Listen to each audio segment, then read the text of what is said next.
पाटणगढ़ block रे समिति सभ्य सभ्या और एनएसी रे काउंसिलर का आंदोलन आज पंचम दिन रे पहुंची। समिति सभ्य सभ्या और एनएसी काउंसिलर का आंदोलन दिनकु दिन उग्र रूप नेबारे लागिछि।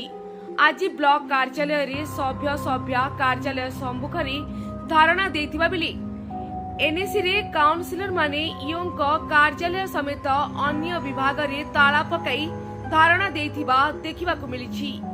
ब्लॉक सम्मुख रे पुलिस पहुंची समिति सभ्य सभ्यांकु मुख्य प्रवेश द्वार सम्मुख रे न बसिबाकु विभिन्न प्रकार चाप पकाइथिला, किंतु सेमाने निज जिद रे अटल रहिबा सह पुलिस सह कथा कटाकटी होइथिबा देखिबाकु मिलिथिला।